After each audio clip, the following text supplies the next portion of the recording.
मैं प्रीति हूँ। मैं एक ऐसी औरत हूँ जिसके पास हर सुख सुविधा है, मगर माँ बनने का अधिकार नहीं। इस समाज ने मेरी निसंतानता को मेरे चरित्र का दोष बना दिया। पति के ताने, ससुराल वालों की तिरस्कार भरी निगाहें और मोहल्ले वालों की चुभती बातें, सब कुछ सहती रही। फिर एक दिन मैंने वो निर्णय लिया जो शायद किसी औरत को नहीं लेना चाहिए, मगर शायद मजबूरी वही होती है जो किसी को लाचार कर देती है। ये दोपहर की एक शांत घड़ी थी।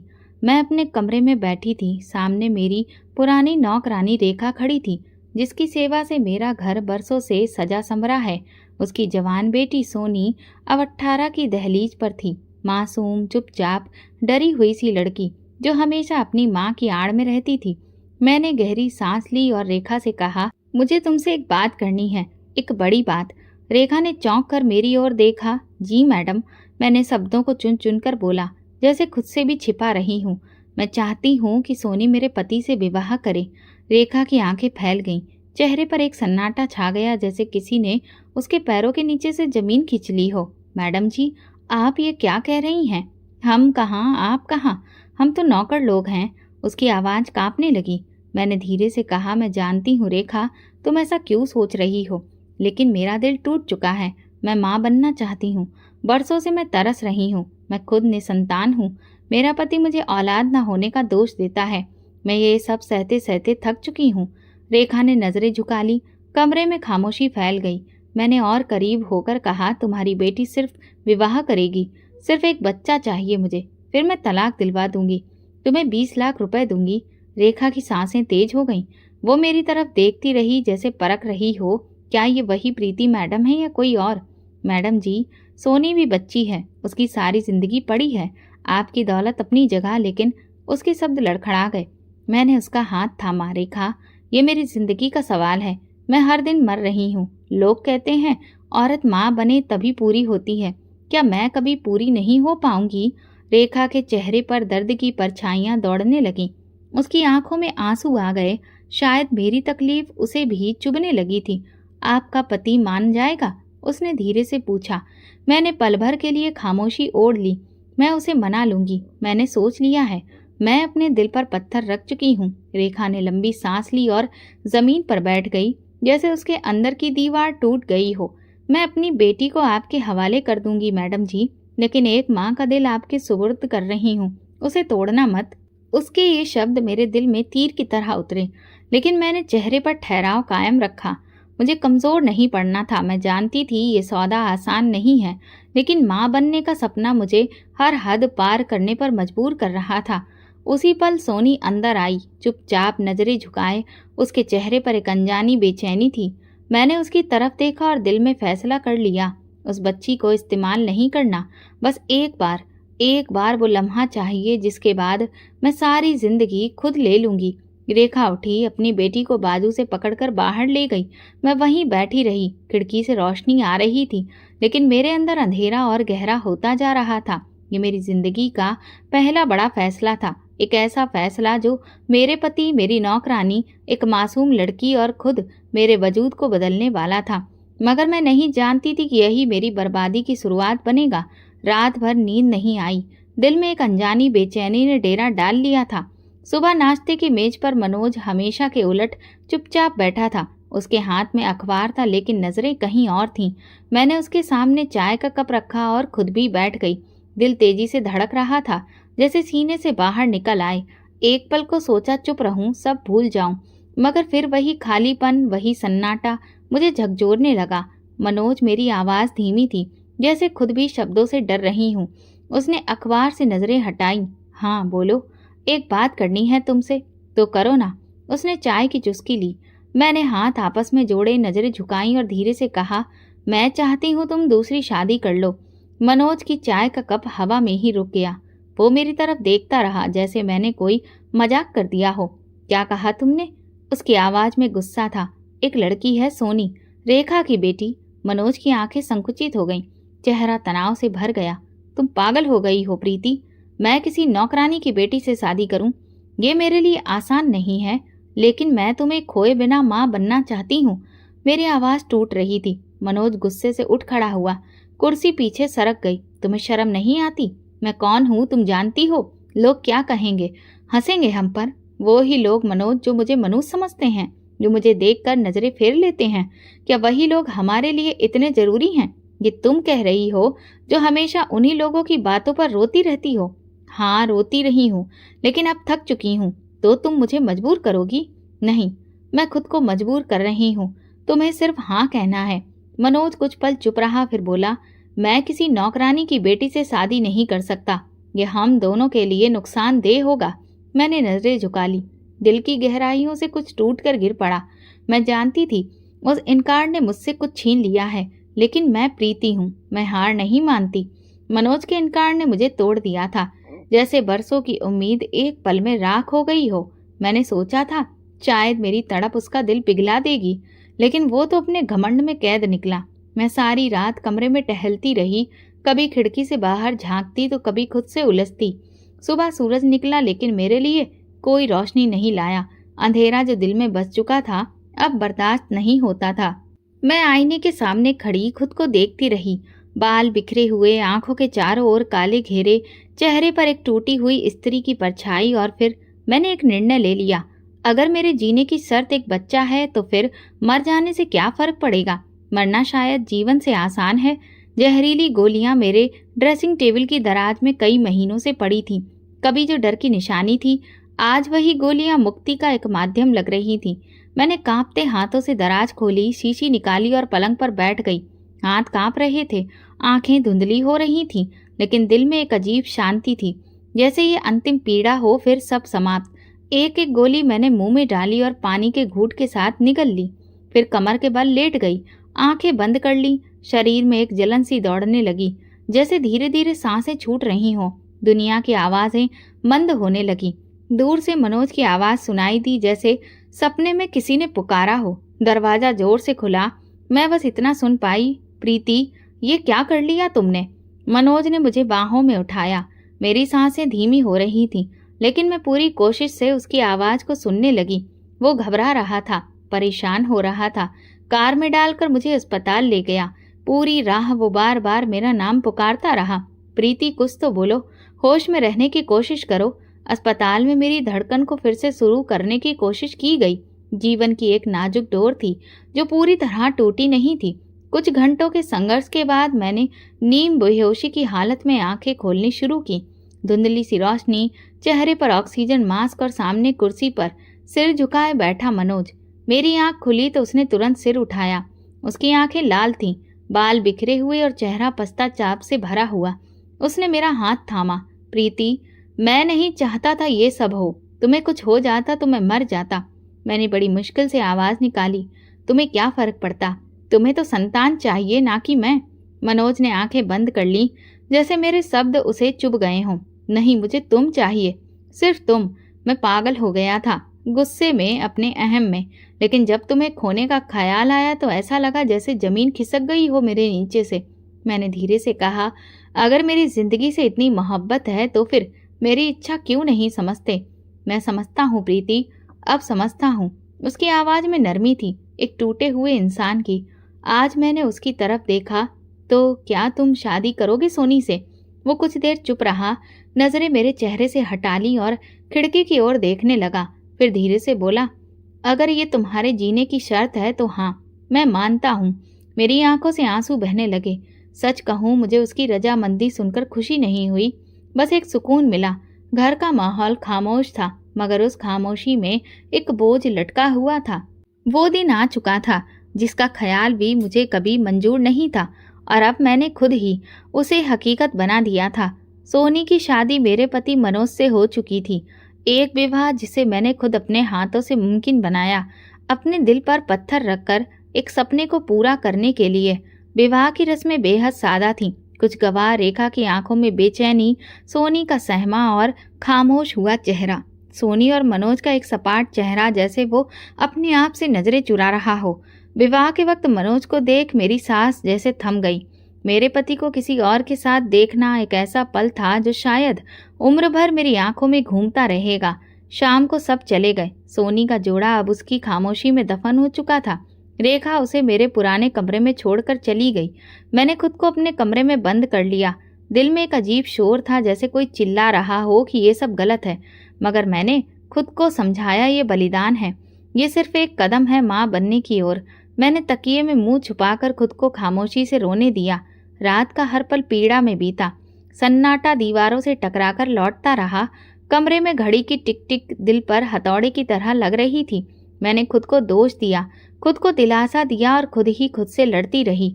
सुबह की हल्की रोशनी में मैंने खुद को आईने के सामने खड़ा पाया। आंखों के चारों ओर काले घेरे और चेहरे पर मासूमियत। मैं अब वो प्रीति नहीं रही थी जो कभी जीवन से भरपूर थी। मैं अब एक खाली स्त्री थी जो एक बच्चे की आस में सब कुछ दांव पर लगा चुकी थी। नाश्ते की मेज सजी हुई थी, मगर मेरी भूख कहीं खो चुकी थी। रेखा ने नजरें चुराई। शायद उसे भी समझ नहीं आ रहा था कि क्या कहना है। मैंने एक लंबी सांस ली और उठकर उस कमरे की ओर चल पड़ी जहां सोनी अब पत्नी कहलाने लगी थी। दरवाजे पर दस्तक दी। अंदर से धीमी आवाज आई, आइए। मैंने दरवाजा खोला। सोनी कालीन पर बैठी थी, गोद में चादर, बाल खुले और नजरें जमीन पर। कमरे का माहौल किसी बोझ से भरा हुआ था, जैसे कुछ हुआ ही ना हो या शायद बहुत कुछ हो चुका हो। मैं धीरे धीरे उसके पास बैठ गई। कुछ पल खामोशी में बीते, फिर मैंने नरमी से पूछा, रात कैसी गुजरी? सोनी ने नजरें उठाईं। उसकी आंखों में नींद कम और सवाल ज्यादा थे। उसके होंठ हिले। साहब ने कुछ नहीं कहा, हाथ भी नहीं लगाया। मैं कालीन पर सो गई। मेरी सांस जैसे एक पल को थम गई। दिल की गहराइयों में कुछ टूट कर गिरा। ये वो जवाब नहीं था जिसकी मुझे उम्मीद थी, या शायद मैं सुनना ही नहीं चाहती थी। मैंने होंठ सख्ती से भींचे और सिर झुका लिया। उसने कुछ नहीं कहा, कुछ भी नहीं। मैंने धीमे से दोहराया, खुद को यकीन दिलाने के लिए, नहीं दीदी जी। वो बस चुपचाप लेटे रहे, फिर उठकर दूसरे कमरे में चले गए।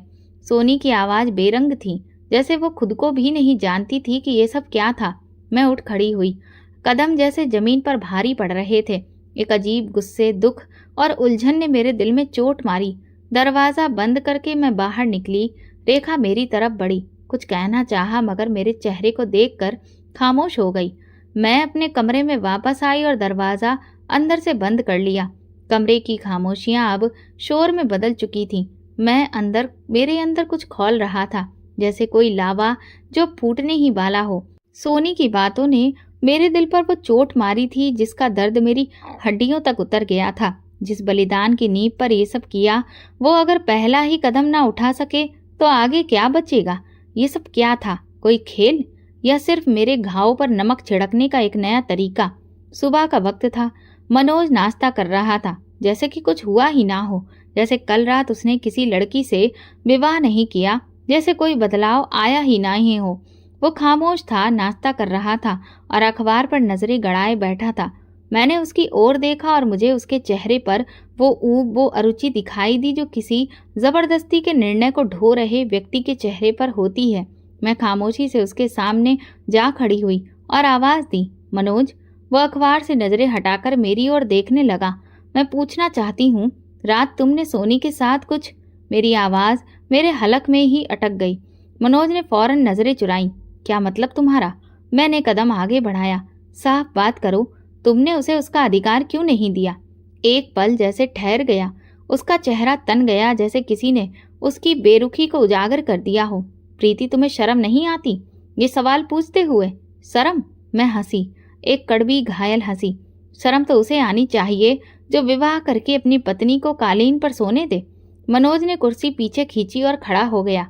वो कम उम्र लड़की है, 18 साल की, समझी तुम? वो तुम्हारे बराबर की औरत नहीं। मैं 40 साल का आदमी हूँ, वो अभी जवान भी नहीं हुई ठीक से। ये तुम्हें उस वक्त याद क्यों नहीं आया जब तुमने उससे शादी की? उस वक्त तो तुम्हारी जुबान पर कोई आपत्ति नहीं थी। वो शादी तुम्हारे कहने पर हुई। प्रीति, तुम्हारी जिद पर, तुम्हारी जान लेने की कोशिश, तुम्हारी जिद्दी इच्छा, अब उसका नतीजा मेरे सिर क्यों डाल रही हो? मैं एक कदम और आगे बढ़ी, चेहरा उसके बिल्कुल पास ले जाकर बोली, मनोज, मैंने तुम्हें मजबूर किया। हाँ, क्योंकि मुझे बच्चा चाहिए, मुझे सिर्फ बच्चा चाहिए। मनोज का चेहरा गुस्से से लाल हो गया। उसने हाथ की मुट्ठी बंद कर ली, जैसे कि वो खुद को रोक रहा हो। तुम इतनी निर्दयी हो चुकी हो, एक लड़की को सिर्फ एक कोख समझती हो, इंसान नहीं। हाँ, मैं निर्दयी हो चुकी हूँ, क्योंकि दया से कुछ नहीं मिला। सालों की निसंतानता, तुम्हारे ताने, लोगों की नफरत, समाज की बातें, इन सब ने मेरे अंदर की औरत को खत्म कर दिया। वो मेरी तरफ घूरता रहा, जैसे मेरे अंदर कोई अजनबी स्त्री खड़ी हो। तुमने सोचा भी है, अगर कल वो लड़की गर्भवती नहीं हुई, अगर वो बांझ निकली, तब क्या करोगी? तब की तब देखी जाएगी। लेकिन अभी तुम उसके करीब जाओ, उसे उसका अधिकार दो, वरना सब कुछ बेकार है। और अगर मैं नहीं गया तो फिर बताओ, तुमने हाँ क्यों की थी? क्यों मुझे अस्पताल से जीवित घर लाए थे? क्यों मेरे हाथ थामे थे कि मेरी जान बचाओगे? क्या ये सब झूठ था? मनोज चुप हो गया। उसके चेहरे पर पछतावा भी था, गुस्सा भी और शायद डर भी। मैं जानती थी उसके लिए ये आसान नहीं था, लेकिन मैं अब कोमलता की कोई गुंजाइश नहीं छोड़ चुकी थी। मेरे अंदर सिर्फ खालीपन था, और वो खालीपन किसी की कोख से भरना था, चाहे किसी और की ही हो या मेरी खुद की। मनोज ने सिर झुका लिया, जैसे हार मान रहा हो, मगर उस हार में भी एक बगावत छुपी थी। वो नहीं चाहता था कि ये सब हो, लेकिन वो जानता था कि अब वापसी का दरवाज़ा बंद हो चुका है। मैं वहां से लौट गई, लेकिन मेरे कदमों में वजन था। हर कदम पर जैसे ज़मीर चिल्ला रहा था, मगर मैंने ज़मीर की आवाज़ को दबा दिया था। मैंने खुद को ये मानने पर मजबूर कर लिया था कि ये सब मैं किसी और के लिए नहीं, सिर्फ अपने लिए कर रही हूँ, अपने अंदर की उस प्यास के लिए जो बरसों से तड़प रही थी। घर के कोने कोने पर यह अदृश्य बोझ मंडरा रहा था, जैसे हर वस्तु थमी हो, निष्प्राण हो। सांसें भी ले रही थी, लेकिन सुस्त। वो समय जो मेरे सपने की पहली सीढ़ी होना था, अब उलझनों, झुंझलाहटों और एक ऐसी मौन पीड़ा में बदल चुका था जिसे शब्दों में पिरोना मुश्किल था। सोनी अब मेरे घर में मनोज की पत्नी थी, और मेरे लिए सिर्फ एक मकसद का जरिया। लेकिन मनोज जैसे खुद से भाग रहा हो। हर दिन हर रात वो सोनी से दूर होता गया। मैंने उसे कई बार परखा, उसकी नज़रों से, उसके रवैये से, लेकिन हर बार वो चुपचाप नज़रें चुरा लेता। और सोनी, वो अब पूरी तरह चुप हो चुकी थी। एक रात मैं मनोज के कमरे के बाहर से गुजर रही थी कि आहट सुनकर रुक गई। दरवाज़ा थोड़ा खुला था। मैंने अंदर झांका। कमरे में हल्की रोशनी थी। सोनी एक और चारपाई के किनारे पर बैठी थी और मनोज खिड़की के पास खड़ा बाहर देख रहा था, चेहरा उलझन से भरा, नजरें खोई हुई। मेरी सांस जैसे थम गई। दरवाज़ा खटखटाने के बजाय मैं पीछे हट गई। मेरे अंदर एक अजीब सी बेचैनी थी। अगली सुबह मैंने हिम्मत करके मनोज से बात करने का फैसला किया। वो आंगन में बैठा अखबार पढ़ रहा था। मैं उसके सामने जा बैठी। कुछ लम्हे गुजरे, फिर मैंने नरमी से पूछा, क्या तुम अब भी उसके करीब नहीं गए? मनोज ने सिर उठाया, कुछ पल के लिए मेरी तरफ देखा, फिर अखबार में खो गया। प्रीति, तुम नहीं समझोगी, यह आसान नहीं है। क्या आसान है मनोज? मेरे अपने आप को खत्म कर लेना, या सोनी को रातों को अकेले सोते देखना? तुम्हारी खामोशी मेरे सब फैसलों को झुठला रही है। उसने अखबार एक तरफ रख दिया और मेरी तरफ देखा। जो हुआ तुम्हारे सामने है। शर्म आती है प्रीति, कुछ नहीं हो पाता। मैं तुम्हें देखता हूँ तो सोनी एक बोझ लगती है, जैसे मैं तुमसे धोखा कर रहा हूँ। मेरे होंठ सिले रह गए, दिल जैसे किसी ने भींच लिया हो। मैंने नजरें नीची कर ली और बस इतना कहा, फिर वो सब क्यों किया? क्यों उससे शादी की? क्यों मेरा यकीन लिया? अगर तुम ये सब कर नहीं सकते थे, तुमने मजबूर किया था। उसका स्वर धीमा पड़ गया था। मैंने तुम्हारी खातिर हाँ की, मगर मैं खुद को उसके करीब नहीं ला सकता। क्या तुम समझते हो कि ये सोनी के लिए आसान है? क्या वो कोई लकड़ी की गठरी है? एक शरीर जिसे जब चाहो इस्तेमाल करो और जब चाहो नजरअंदाज। मनोज चुप हो गया। शायद उसे अब सोनी की चुप्पी की पीड़ा महसूस हो रही थी। उसी रात जब मैंने सोनी के कमरे का दरवाज़ा धीरे से खोला, वो जाग रही थी। कमज़ोर रोशनी में उसका चेहरा फीका लग रहा था, जैसे किसी ने उसके सारे रंग छीन लिए हो। तुम सोई नहीं अभी तक? मैंने आहिस्ता से पूछा। नींद नहीं आती दीदी जी, वो नीचे देखते हुए बोली। मैं कुछ देर उसके पास बैठी रही, फिर दिल की गहराई से निकला, सोनी, कुछ भी कहने का दिल करे तो जरूर कहना। तुम इस घर में अकेली नहीं हो। वो धीरे से सिर हिला गई, लेकिन मैं जान गई थी कि वो अब अंदर से खाली हो चुकी है। ये चुप्पी सिर्फ डर की नहीं, पीड़ा की थी। मैं अपने कमरे में लौट आई। दिल में एक अजीब सा महसूस होने लगा। मैंने रात के अंधेरे में चुपचाप आसमान की तरफ देखा। वहाँ कोई तारा ना था, जैसे मेरी किस्मत का आसमान भी काला हो चुका था। और उन्हीं खामोश रातों में मैंने सोचना शुरू किया कि शायद मेरी किस्मत में माँ बनना लिखा ही नहीं, या शायद मेरी कोशिशें अभी भी अधूरी हैं। मगर एक बात तय थी, ये रिश्ता अब जिस तरफ भी जाए मुझे उसकी राहदारी खुद करनी होगी। चाहे मुझे और कितनी ही रातें चुप्पी में काटनी पड़े। खामोश रातों का सिलसिला जैसे बेहद बेहिसाब बढ़ता जा रहा था। हर गुजरते दिन के साथ मेरे अंदर का खालीपन और गहरा होता जा रहा था। मनोज की बेरुखी, सोनी की चुप्पी और मेरे अपने जज्बात की बेबसी, ये सब एक बंद दायरे में मुझे घुमा रहे थे, जहां से कोई रास्ता नजर नहीं आता था। मनोज अब रातों को घर देर से लौटता, बात कम करता, नजरें मिलाने से कतराता। एक सुबह जब सब अपने कमरों में थे, मैंने सोनी के दरवाजे पर दस्तक दी। वो धीरे से दरवाजा खोलकर मेरे सामने आई, चेहरे पर एक अजीब सी थकान और चुप्पी। वो कुछ बोली नहीं, बस नजरें नीचे किए खड़ी रही। मैंने नरमी से कहा, मैं मायके जा रही हूँ, 2-3 दिन के लिए। जरा दम घुटने लगा यहाँ। सोनी ने चौंक कर मेरी तरफ देखा, जैसे ये खबर उसके लिए अचानक हो। कुछ कहने के लिए लब खुले, फिर वो रुकी और धीरे से बोली, कुछ काम हो तो बताना दीदी जी। मैंने उसके कंधे पर हाथ रखा। हाँ, तुम भी अगर कुछ कहना चाहो, कुछ भी, तो मुझे फोन करना, तुम अकेली नहीं हो। सोनी ने नजरें मेरी आंखों में गाड़ दी, जैसे कोई फैसला कर चुकी हो। आप ना जाएं दीदी जी। मेरे पैरों तले जमीन जैसे खिसक गई। उसके लहजे में अजीब सी घबराहट थी। ये क्यों कहा तुमने? मैंने धीरे से पूछा। सोनी ने नजरें हटा ली। बस यूं ही दिल में आया। मैं कुछ कहना चाहती थी, कुछ पूछना, मगर फिर खुद को रोक लिया। दिल ने कहा, छोड़ दो, शायद ज्यादा सोच रही हो। कुछ दिन के लिए दूर जाना बेहतर है, शायद इस वक्त दिमाग को कुछ सुकून दे। मैंने अपना सामान पैक किया, मनोज को एक संदेश भेजा, 2 दिन के लिए मायके जा रही हूँ। जवाब आया भी तो सिर्फ ठीक है, ख्याल रखना। गाड़ी में बैठते वक्त घर की दीवारें कुछ और ही लगने लगी, जैसे पीछे कुछ अधूरा छोड़कर जा रही हूँ। सोनी का चेहरा आंखों में घूम रहा था, उसकी आंखों की नमी, उसकी आवाज की कांपती लय और वो आखिरी वाक्य, अभी मत जाओ, घूम रहा था। ये वाक्य मेरे मन में ऐसे चिपक गया जैसे सदियों पुराना कोई सपना, जो जागते में भी पीछा न छोड़े। माँ के घर आकर भी मैं चैन से ना रह सकी। अम्मा बार बार पूछती, ठीक हो ना, क्या हुआ है? और मैं हर बार झूठ बोलती, सब ठीक है, बस थोड़ी थकान है। मेरे हाथों में चाय का कप था और दिमाग में सोनी। उसकी आंखें मेरे दिल दिमाग में तस्वीरों की तरह छिपी थीं। 2 दिन गुजर गए। मैंने खुद को समझाया कि ये वक्त शायद बेहतर है। शायद सोनी और मनोज इस दौरान एक दूसरे के करीब आ जाएं। शायद मेरी गैर मौजूदगी उनके बीच की दीवार गिरा दे। मगर दिल की गहराइयों में एक उलझन थी, जो हर पल और भी ज्यादा गहरी होती जा रही थी। तीसरे दिन शाम को सोनी का कोई संदेश न आया। रेखा ने भी संपर्क नहीं किया। मैंने फोन उठाया, नंबर मिलाया, मगर कॉल उठाई न गई। दिल में हल्का सा डर बैठ गया। मैंने अगली कॉल मनोज को की। इस बार उसने तुरंत फोन उठा लिया। सब ठीक है? मैंने जल्दी से पूछा। हाँ, सब ठीक है, तुम चिंता मत करो। मनोज की आवाज में वही सपाट लहजा था, जैसे कुछ छुपाने की कोशिश कर रहा हो।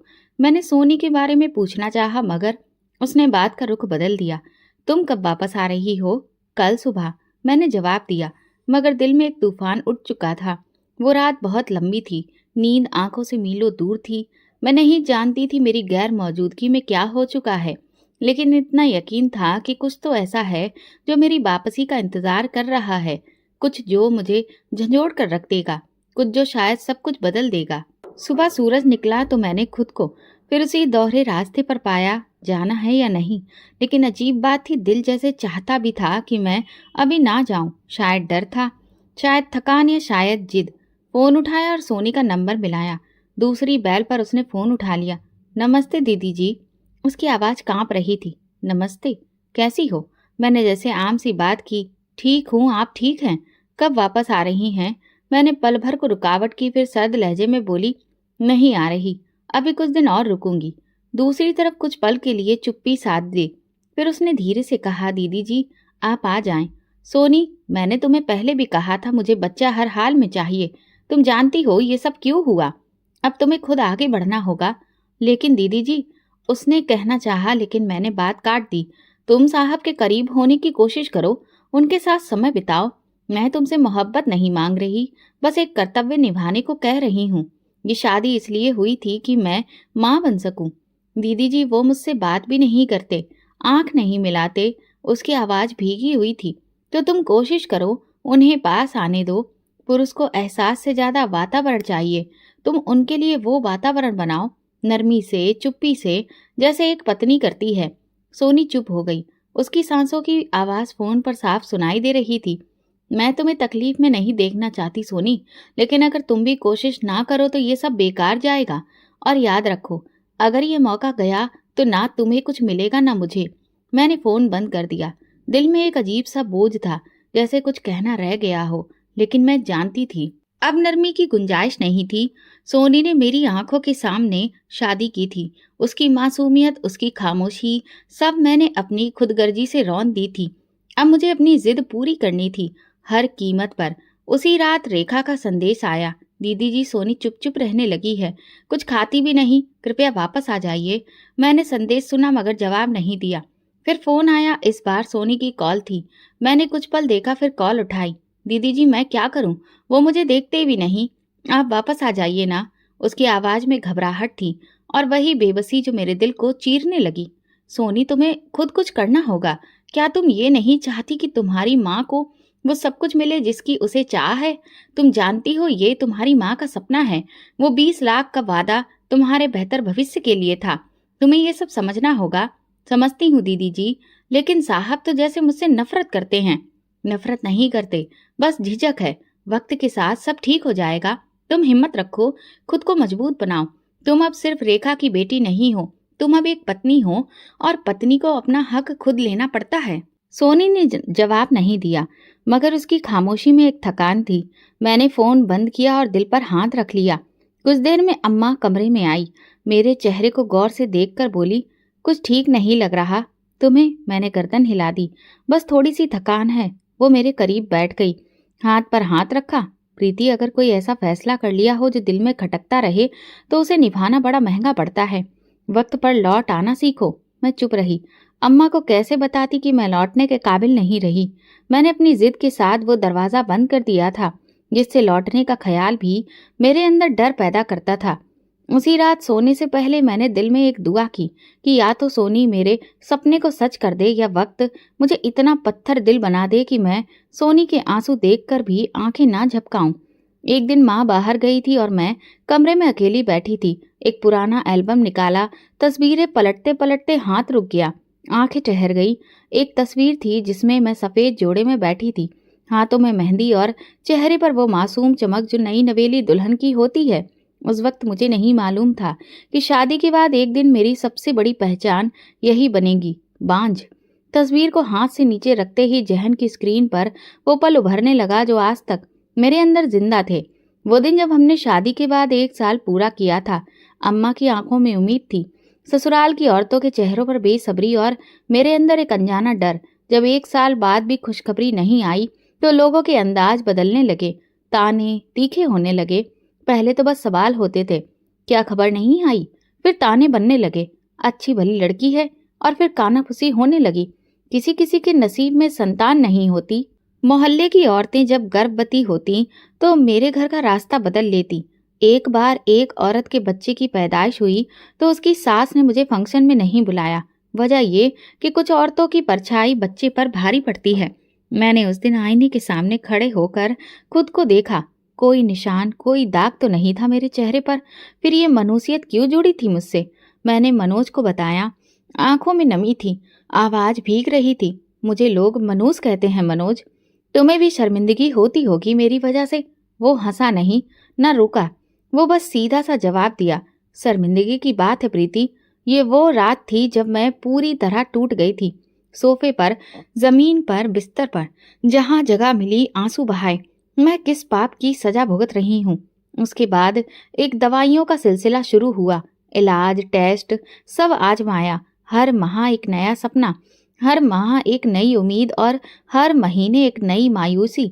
मेरी पूरी जिंदगी एक कैलेंडर में कैद हो गई थी जिसमें दिन नहीं, सिर्फ उम्मीदें और इनकार दर्ज थे। एक दिन मनोज ने मुझे दवा की पर्ची लाकर दी और साथ ही तंज किया, शायद ये आखिरी कोशिश हो, इसके बाद तुम्हें मान लेना चाहिए कि तुमसे नहीं हो सकता। मैंने वो पर्ची फाड़ दी थी। उस दिन आंखों में आंसू थे। मैंने सोनी से शादी इसलिए करवाई थी कि शायद वक्त, तकदीर सब मिलकर वो दरवाज़ा खोल दे जो बरसों से बंद था। लेकिन अब लग रहा था वो दरवाज़ा एक और कैद की तरफ खुल गया है। मेरे अंदर एक शोर था, लेकिन बाहर मुकम्मल खामोशी। मैं अम्मा के घर की छत पर बैठी थी। रात का अंधेरा फैल चुका था। सितारे जिन्हें कभी मैं ख्वाहिशें सुनाया करती थी, आज बस बेजान बिंदु लगते थे। दिल में डर जन्म लेने लगा था कि शायद मैंने अपनी आखिरी उम्मीद भी खो दी है। शायद सोनी से शादी करवा के भी कुछ नहीं बदला। शायद वो भी इसे खाली गोद का हिस्सा बन जाएगी, जिसे मैं भरने के लिए सब कुछ कुर्बान कर चुकी हूँ। मैंने अपने हाथों को देखा, वही हाथ जिनसे मैंने सोनी के सिर पर प्यार रखा। लेकिन अब दिल के किसी कोने में एक और ख्याल उठ रहा था, अगर सोनी भी मेरी तरह निसंतान निकली तो क्या मैं फिर उसे भी कसूरवार ठहराऊंगी या खुद को? मैं जानती थी वक्त मेरे फैसले पर फैसला सुनाने वाला है, और उस फैसले की कीमत शायद मेरे सहारे, मेरे रिश्ते, यहाँ तक कि मेरी पहचान तक हो सकती है। रात की ठंडी हवा चेहरे पर लगी, मगर अंदर का बुखार बढ़ता जा रहा था। माँ जी की दहलीज पर खड़े होकर मैंने सिर्फ इतना कहा, अगर ये कुर्बानी भी व्यर्थ गई तो फिर बस अफसोस रह जाएगा, क्योंकि मैंने सिर्फ एक गोद भरने की ख्वाहिश की थी, बस एक गोद। अतीत की दहलीज पर बैठी मैं अभी ये सब सोच रही थी। अचानक मोबाइल की घंटी ने मुझे चौंका दिया। स्क्रीन पर सोनी का नाम था और दिल को जैसे किसी ने मुट्ठी में ले लिया हो। मैंने फौरन कॉल उठाई। दीदी जी, उसकी आवाज में कंपन थी, घबराहट और वही पुरानी थकन। लेकिन आज कुछ और भी था। क्या हुआ सोनी? मैंने जल्दी से पूछा। वो फूट फूट कर रो दी। अल्फाज गड़बड़ा गए। फिर संभल कर बोली, वापस आ जाइए। साहब साहब मुझे कुछ कर देंगे। मेरे जिस्म में जैसे बिजली सी दौड़ गई। डर ने गला घोट लिया। क्या किया उसने? क्या किया मनोज ने? बस आप आ जाइए। मैं नहीं जानती वो क्या चाहता है। मैं यहाँ नहीं रह सकती। कॉल कट हो गई। मैं सांस लेने के लिए भी रुक गई। एक लम्हा भी जाया किए बिना मैंने सामान समेटा। अम्मा ने रोका, पूछा क्या हुआ, मगर मैंने कुछ ना कहा। सिर्फ एक वाक्य निकला, सोनी खतरे में है। गाड़ी में बैठते ही मैंने लगातार सोनी को कॉल की, रेखा को संदेश भेजा, लेकिन कोई जवाब नहीं आया। जब मैं घर पहुंची तो मनोज आंगन में खड़ा था, खामोश, आंखों में किसी अजनबी सी हालत। मैं लपक कर उसके पास पहुंची। कहाँ है सोनी? उसने मुझे फोन किया था। वो डरी हुई थी। क्या किया तुमने? मनोज ने मेरी तरफ देखा, चेहरा सपाट, आवाज सख्त। मैंने उसे तलाक दे दिया है। मेरे कदम वहीं पर जम गए, जैसे कि जमीन ने मेरे तलवों से मिट्टी ही खींच ली हो। क्या? मेरी आवाज खामोशी में बदल गई। तलाक दे दिया? वो मुड़ा और अंदर जाने लगा। मैंने उसका बाजू पकड़ा, जोर से झटका। बच्चा हुआ भी नहीं और तुमने उसे तलाक दे दिया? ये सब क्या था? ये शादी, ये वादे सब झूठे थे। मनोज ने मेरी आंखों में देखा। मैं नहीं चाहता कि वो मेरे साथ रहे, ना अब ना कभी, बस खत्म। कहाँ है वो? पता नहीं। झूठ मत बोलो मनोज, मैं चीखी। तुमने उसके साथ कुछ किया है, तुमने उसे नुकसान पहुंचाया है। प्रीति, मैंने जो करना था कर लिया। अब वो माँ बेटी इस घर में नहीं है और मुझे उनका कोई पता नहीं है। मैं पागलों की तरह कमरे से निकली, सोनी के कमरे में गई। खाली अलमारियां खुली हुई थीं, कपड़े चादर सब गायब। रेखा के कमरे में गई, सन्नाटा था, जैसे कभी कोई था ही नहीं। घर में उनका कोई नामो निशान नहीं बचा था। दिल जैसे धक्क से रह गया। मैंने नौकरों से पूछा, किसी को कुछ मालूम नहीं था। मैंने करीबी अस्पतालों को फोन किया, पुलिस स्टेशन तक का रुख किया, लेकिन ना रेखा का कोई रिकॉर्ड था, ना सोनी का। जैसे जमीन निगल गई हो उन्हें। रात हो चुकी थी और मैं कमरे में बैठी अपने बालों में हाथ दिए बस सोचती रही। एक हफ्ता पहले जिस लड़की ने मुझे कहा था वापस आ जाइए, आज वो खुद कहाँ है? मेरे अंदर एक खाली गूंज थी, एक सवाल जो गूंजता रहा, क्या मैंने अपनी जिद में किसी को तबाह कर दिया? क्या सोनी की आवाज सिर्फ मेरी ख्वाहिश का तूफान बनकर दब गई? मनोज मेरे पास से गुजरा। मैंने उसका रास्ता रोक लिया। तुमने कहाँ भेजा उन्हें? रेखा और सोनी को कहाँ छुपाया है? वो लम्हा भर को रुका, फिर धीरे से कहा, प्रीति, तुमने मुझे मजबूर किया था। अब जो हुआ उसकी जिम्मेदारी भी तुम पर ही है। मैं पीछे हट गई। दिल में एक खौफ था, एक खालीपन और एक पछतावा जो जख्म की तरह ताजा था। वक्त गुजरता रहा, लेकिन ना सोनी का कोई सुराग मिला, न रेखा की कोई खबर आई।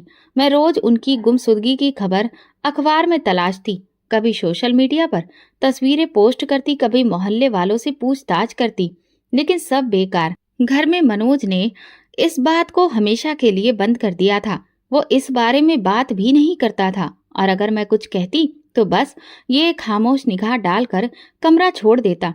वो खालीपन जो मैंने बरसों पहले महसूस किया था, सोनी की चीख, उसका डरा हुआ लहजा, वो आखिरी कॉल, सब रोज रात को मेरे कानों में गूंजते। चंद महीने गुजर चुके थे। मैं अक्सर बीमार रहने लगी थी। दिल दबाव और जिस्म जैसे बोझ तले दबे हुए थे। एक दिन बुखार इतना बढ़ गया कि अम्मा ने मुझे जबरदस्ती अस्पताल ले जाने पर मजबूर कर दिया। मैं हिचकिचाती रही, लेकिन जिस्म ने भी शायद हार मान ली थी। अस्पताल में दवाओं की बू, सफेद दीवारें, सफेद टाइलों की जमीन। मुझे एक कमरे में बिठाया गया। नर्स ने दवा दी और पर्ची लेकर मैं दवा खाने की तरफ बढ़ने लगी। वहां एक मोड़ था जहां से दवा खाना गुजरता था। मैं जैसे ही मुड़ी, अचानक मेरी नजर एक साए पर पड़ी। वो मनोज था। मेरा दिल धक्क से रह गया। वो तेजी से कमरे की तरफ बढ़ा, दरवाजा खोलकर अंदर दाखिल हो गया। मैं हैरान थी कि वो यहाँ क्या कर रहा था। उसने तो कहा था वो शहर से बाहर है। दिल में कुछ खटकने लगा। कदम खुद ब खुद उस कमरे की तरफ बढ़ने लगे। दरवाजा पूरा बंद नहीं था, हल्का सा खुला था, जहां से अंदर की आवाजें बाहर आ रही थी। मैं खामोशी से वहीं रुक गई। अंदर मनोज की जुजलाई हुई आवाज सुनाई दी। डॉक्टर, आप कह रहे थे कि इलाज मुमकिन है। अब तो साइंस बहुत एडवांस हो गई है। क्या अभी भी मेरा इलाज नहीं हो सकता? क्या अब भी मैं बाप नहीं बन सकता? मेरे हाथ से पर्ची छूटकर जमीन पर गिरी, लेकिन मैं हिली नहीं। अंदर से डॉक्टर की थकी हुई आवाज सुनाई दी। मैंने तुम्हें पहले भी बताया था मनोज, कुछ चीजें बहुत मुश्किल होती हैं। तुम्हें अपना राज किसी को नहीं बताना चाहिए था। मनोज का लहजा बुलंद हो गया। मैं क्या करता? मेरी बीबी को बच्चे चाहिए। मैं तो खुद बांझ हूं और वो रोज खुद को कोसती है। मेरी मदद करने के नाम पर एक झूठा रिश्ता पाल रही है। एक लम्हे को जैसे कमरा घूम गया। मैं दीवार से टेक लगाकर खड़ी रही। आंखें खुली थी, लेकिन मंजर धुंधला हो गया था। मनोज बांझ था। मेरे जहन में वो तमाम साल गूंजने लगे जब उसने मुझे ताने दिए थे, मेरे वजूद पर शक किया था, लोगों के सामने मुझे शर्मिंदा किया था। उस वक्त भी जब मैं रो रो कर कहती थी काश मैं माँ बन सकती, और वो खामोश बैठा रहता, जैसे मैं ही सारी इस गलती की जड़ हूँ। मेरी सांस अटकने लगी। मैं वहां से पीछे हटी, तेज तेज कदमों से चलती हुई वहां से बाहर निकली। मेरे पैरों के नीचे से जमीन निकल चुकी थी। बाहर आकर मैंने एक बेंच पर बैठने की कोशिश की, लेकिन वजूद साथ ना दे सका। मैं वहीं जमीन पर बैठ गई। लोग आ जा रहे थे, लेकिन मुझे किसी की परवाह नहीं थी। मनोज बांझ था। ये वो राज था जो उसने बरसों से छुपा रखा था, एक ऐसा सच जिसने मेरी जिंदगी को जहन्नुम में झोंक दिया था। मैंने सोनी को शादी के लिए मजबूर किया, खुद को तोड़ा, अपनी इज्जत, मासूम लड़की की मासूमियत, सब दांव पर लगा दिया। और जिसके लिए ये सब किया, वो तो खुद औलाद पैदा करने के काबिल ही नहीं था। मेरे दिल में एक चीख उठी, लेकिन मैंने लबों पर हाथ रख लिया। मुझे अस्पताल की सर्द हवाएं काटने लगीं और एक एक लम्हा मुझे मेरे ही फैसलों की लाशें दिखाने लगा। मैं वहां बहुत देर बैठी रही, फिर चुपचाप गाड़ी में आकर बैठी और ड्राइवर को घर चलने का कहा। रास्ते में कोई बात ना की, बस मनोज के अल्फाज गूंजते रहे। मैं खुद बांझ हूं। ये राज सिर्फ राज नहीं, जख्म बन चुका था। ऐसा जख्म जो बरसों से मेरे अंदर लहू करता रहा, मगर जिसका दर्द अब जाकर समझ आया। घर पहुंचकर मैं सीधा अपने कमरे में गई। आईना देखा, अपने आप से सवाल किया, क्या मैं वाकई वो औरत हूं जो बरसों से खुद को इल्जाम देती आई, या मैं सिर्फ उस आदमी का अक्स थी जिसने अपनी कमजोरी मुझ पर थोप कर खुद को मर्द समझा। वो रात खामोशी में नहीं, सच्चाई की दहाड़ में गुजरी, और मुझे अब यकीन था मेरी जिंदगी का सबसे बड़ा धोखा मेरे सबसे करीब वाले ने दिया था। दरवाजा खुला तो कमरे की रोशनी एक लम्हे को चुभने लगी। मैं वही थी, वही प्रीति, लेकिन अब मेरे अंदर कुछ भी वैसा नहीं था। कदम थके हुए थे, लेकिन अंदर जो तूफान उठ रहा था वो फटने के करीब था। मेरे दिल में एक ही सवाल, एक ही चीख, एक ही जख्म बार बार तेज हो रहा था। अगर वो खुद बांझ था तो फिर उसने मेरे वजूद को क्यों रौंद डाला? मनोज लॉन्च में बैठा था, जैसे किसी और दुनिया का बंदा हो। मैं खामोशी से उसके सामने जाकर खड़ी हो गई। उसने सर उठाया, लेकिन मेरी आंखों में कुछ देखकर नजरें झुका ली। मैंने एक जुमला कहा, सीधा, कड़ा और चुभता हुआ, जब तुम ही बांझ थे तो मेरी जिंदगी बर्बाद क्यों की? मनोज की सांस अटकी, जैसे ये सवाल नहीं सजा हो। वो सर झुकाए रहा, कुछ न बोला। शायद उसके पास कहने को कुछ बचा ही नहीं था, या शायद उसकी खामोशी में ही सच का इनकार छुपा था। मुझे उसकी नजरें देखकर सब मालूम हो चुका था। खामोशी गूंजने लगी, दीवारें जैसे ताना दे रही थीं। मैं मुड़ी और कमरे से निकल गई। आंगन में पहुंचकर मैंने आसमान की तरफ देखा। अचानक दरवाजे की तरफ से आहट हुई। पुराने चौकीदार ने आकर नमस्कार किया। उसकी आंखों में कुछ हिचकिचाहट थी। जैसे कि वो कुछ कहना चाहता हो, मगर जुबान साथ नहीं दे रही थी। मैंने उसे बैठने का इशारा किया। क्या बात है? उसने नजरें झुकाई और आहिस्ता से बोला, दीदी जी, एक बात दिल में बहुत दिनों से थी, अब शायद कहना जरूरी हो गया है। मैंने उसे गौर से देखा। वो बूढ़ा शख्स जिसने बरसों मेरा दरवाजा खोला, मेरे दुख सहे, मेरी खामोशी देखी, आज वो कुछ ऐसा कहने जा रहा था जो सब कुछ बदल सकता था। जिस दिन सोनी चली गई, उस दिन मैंने साहब को देखा था। वो एक अजनबी आदमी को लेकर सोनी के कमरे की तरफ गए थे। मुझे लगा शायद कोई रिश्तेदार है, लेकिन जब रात को चीख सुनाई दी, मैं दौड़कर गया तो सोनी का दरवाजा खुला था। वो जमीन पर बैठी रो रही थी और वो आदमी जल्दी से निकलकर चला गया। मेरी आंखों में वहशियत उतरने लगी। नजरें उठाई, साहब ने उसे चुप करवाया और दूसरे दिन रेखा को बुलाकर कहने लगे, इस शहर से चली जाओ, और उसे तलाक दे दिया। साथ ही पैसे दिए और एक धमकी भी, अगर दीदी जी को कुछ मालूम हुआ तो तुम दोनों पर चोरी का इल्जाम लगवा दूंगा। मेरे अंदर जैसे सांस टूटने लगी, लब सिले रहे और दिल जैसे किसी ने निचोड़ दिया हो। वो चीख जो बरसों से दबाई थी, आज वो अंदर से उठ रही थी। मैंने दीवार का सहारा लिया और धीरे से बैठ गई। चौकीदार खामोश खड़ा था, जैसे गवाही दे रहा हो एक ऐसे गुनाह की जो उसने नहीं किया, लेकिन देखा जरूर था। तुमने पहले क्यों नहीं बताया? मेरी आवाज गले में फंस गई थी। डर गया था दीदी जी, साहब बहुत कुछ कर सकते थे और आप तो पहले ही गम में थी। मैंने चौकीदार को जाने का इशारा किया। वो धीरे धीरे पीछे हटता गया और दरवाजा बंद कर गया। अब कमरे में सिर्फ मैं थी और सच, एक ऐसा सच जो मेरी हर कोशिश को जलाकर राख कर चुका था। मनोज ने सिर्फ मुझे झूठ में नहीं रखा, उसने एक मासूम लड़की को इस्तेमाल करना चाहा, उसकी इज्जत को खराब करने की कोशिश की, और जब वो चीख उठी तो तलाक देकर सब कुछ छुपा दिया। मैं उठकर मनोज के कमरे में गई। वो वहां नहीं था, शायद मेरे सवाल से बचने के लिए निकल चुका था। मैंने कमरे के आईने में खुद को देखा। अब मैं वो औरत नहीं थी जो बच्चा मांगती थी। अब मैं वो औरत थी जिसने सच्चाई के बदले अपना सब कुछ खो दिया था। मेरे कानों में उसकी आखिरी आवाज गूंज रही थी, दीदी जी आप वापस आ जाइए। और अब समझ आया वो क्यों कहती थी, क्योंकि उसने वो देखा जो मैं ना देख सकी। उसने वो सहा जो मैं सहने का सोच भी नहीं सकती थी। वो रात मेरे लिए कयामत बन गई। अब कुछ बाकी नहीं था, न ख्वाब, न रिश्ता, न ख्वाहिश, बस एक सच जो हमेशा मेरे साथ रहेगा। मैंने आसमान की तरफ देखा और दिल ही दिल में कहा, काश तुमने पहले बताया होता। मनोज, मैं सिर्फ माँ बनना चाहती थी, मगर तुमने मुझे वो दुख दिया जो किसी कातिल को भी ना मिले। और यूं कहानी खत्म नहीं हुई। सच ने एक खून खौलाया, एक ऐसी औरत के अंदर जो अब खामोश नहीं रहेगी। इस कहानी से हमें ये सबक मिलता है कि जुल्म सिर्फ शारीरिक नहीं होता, कभी कभी खामोश झूठ भी एक पूरी जिंदगी बर्बाद कर देता है। औलाद की ख्वाहिश में इज्जत, रिश्ते और इंसानियत बर्बाद ना करें। हर दुख की जड़ सिर्फ औरत नहीं, सच को जानने की हिम्मत हर रिश्ते को बचा सकती है। दोस्तों, अगर आपको हमारी कहानी पसंद आई हो तो कमेंट करके ज़रूर बताएं। वीडियो को लाइक करें और ज़्यादा से ज़्यादा शेयर करें। अगर आप चैनल पर नए हैं तो सब्सक्राइब जरूर करें और नोटिफिकेशन बेल दबाएं ताकि अगली अपडेट सबसे पहले आपको मिले। धन्यवाद।